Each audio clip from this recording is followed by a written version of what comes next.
নমস্কাৰ।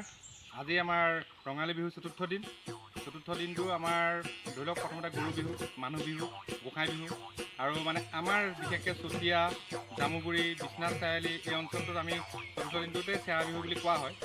এনেই কিন্তু অসমৰ সামগ্ৰিকভাৱে 7 দিনৰ যি বিহু, সেই 7 দিনৰ বিহুত শেষৰ দিনটোক চেৰা বিহু বুলি কোৱা হয়। কোনোবাই আজিৰ দিনটোত মেলা বিহু বুলি কয়, কোনোবাই হাত বিহু বুলি কয়। এনেকৈ আমি 7 বিহু পালন কৰোঁ।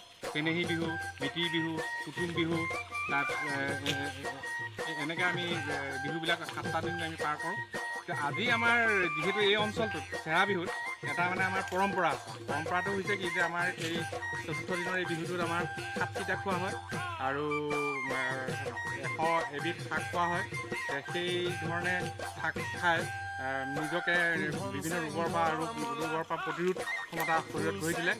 বৰ্তমান সময়ত অসমত যি কৰোণা ভাইৰাছৰ যি প্ৰভাৱ পৰিছে, এই সময়ত যদি আমাৰ এই পুৰণা দিনৰ আমাৰ যিবিলাক মানে পৰম্পৰাগত আমাৰ যিবিলাক শাক পাচলি আছে, এইবিলাক যি বনৌষধি আছে, সেইবিলাকত এই 100 এবিধ শাকৰো নিশ্চয় শক্তি দিব। গতিকে আজি এই চেৰা বিহুৰ দিনাখন বিশেষকৈ আমাৰ এই অঞ্চলটোত এই পৰম্পৰাটো অধিক উজ্জ্বলভাৱে প্ৰকট হৈ উঠিছে। সকলোৱে ৰাতিপুৱাৰ পৰা শাক পাচলি গোটাইছে, বনৌষধি গোটাইছে, 100 এবিধ শাকৰে নিজৰ আখল প্ৰস্তুত কৰিছে। আমি বিভিন্ন আখললৈ যাম আৰু এই কেনেধৰণে তেওঁলোকে প্ৰস্তুত কৰিছে সেইখিনি আপোনালোকক দেখুৱাম। আপোনালোকে চাই থাকিব, ভিডিঅ'টো সম্পূৰ্ণ কৰিব। ইতিমধ্যে আমি গৰু বিহু দিছোঁ, মানুহ বিহু, গোঁসাই বিহু আমাৰ পৰম্পৰা দিছোঁ।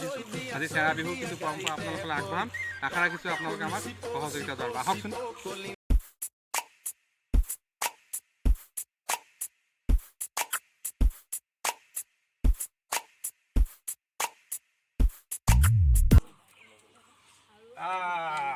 এই ৰাইজে মধুপুলেং ছিঙি আছে দেই। আজি মধুপুলেং হ'ব আৰু বেলেগ শাক মানে এনেইতো আমাৰ 107 বিধমান শাক খায়, 100 এবিধো খায়, ক'ৰবাত 107 বিধো খায়। কিন্তু এতিয়া মানে শাকৰ আজিকালি বিচাৰি পাবলৈ যথেষ্ট টান। কিন্তু এই মধুপুলেং আছে খুব ধুনীয়াকৈ। আমি মধুপুলেং দেখুৱাইছোঁ ৰাইজক। ধুনীয়াকৈ এডৰা মধুপুলেং আছে।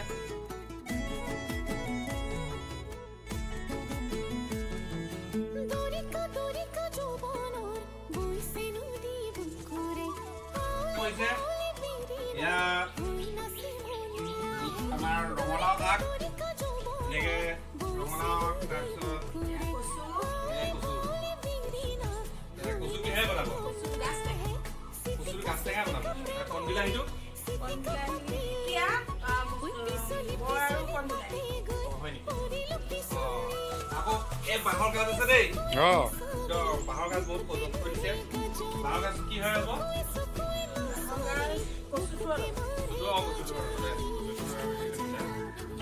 আকৌ এয়া হ'ল আমাৰ পচলা আছে।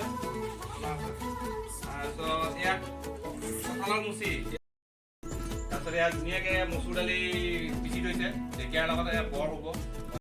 আমি এতিয়া এইটো পাকঘৰত আমি বহুতখিনি বস্তু পাইছোঁ। আমি এতিয়া আকৌ আন পাকঘৰলৈ যাম। এইটো পাকঘৰৰ পৰা আপুনি লাগক, আমালৈ ধুনীয়াকৈ বনাই থৈ দিব। আমি আকৌ চবৰে ঘৰতে যিমান পাকঘৰলৈ যাম, আমি চবৰে ঘৰতে খাম ন? বলক আমি এতিয়া বেলেগ পাকঘৰলৈ যাম। এয়া আমি এতিয়া আৰু এটা বেলেগ পাকঘৰ মানে আখললৈ আহিছোঁ। এতিয়া পুৰা যোগাৰ কৰি থৈছে, কেইবাবিধো ইয়াতে বস্তু আছে। ঘৰুৱা বেঙেনা, তিতা কেৰেলা, ছজনা পাত, লাও আগ,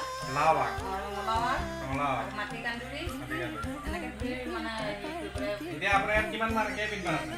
10-12 আছে। মানে আমাৰ এতিয়া 10-12 বিধৰ কথা এইটো একেলগে এটা আইটেম হ'ব। এইফালে পুদিনা চাটনি আছে। এইটো আম কাটিছে। কিহৰ লগত বনাব?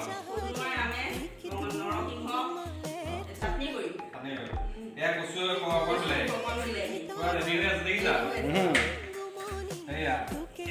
এই আমাৰ এজনী বৌয়ে বহুত কিবা বস্তু গোটাইছে।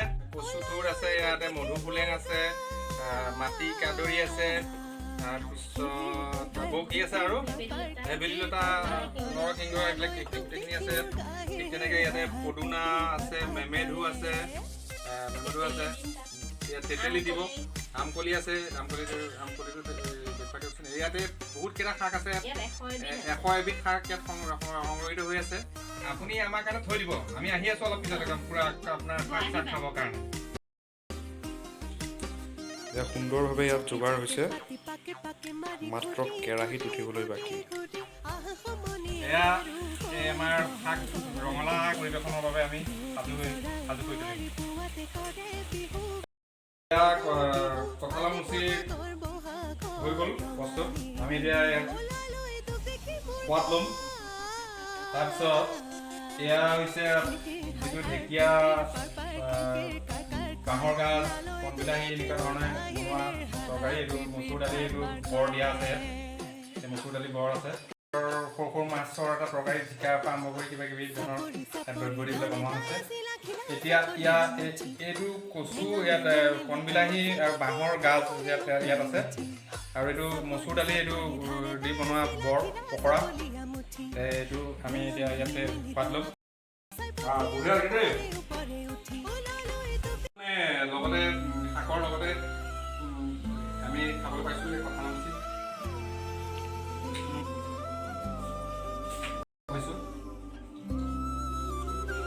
আমাৰ সকলো জেগাৰ পৰা কালেকশ্যন হৈ আছে। আমাৰ কেমেৰা পাৰ্চনৰ কাৰণে আমি সংগ্ৰহ কৰিছোঁ, লগতে কেমেৰা পাৰ্চনৰ লগতে খুব ভিডিঅ' ভাগ পাম লৈ লৈছোঁ, আৰু কালেকশ্যন হৈ আছে আমাৰ। Here is that camera person.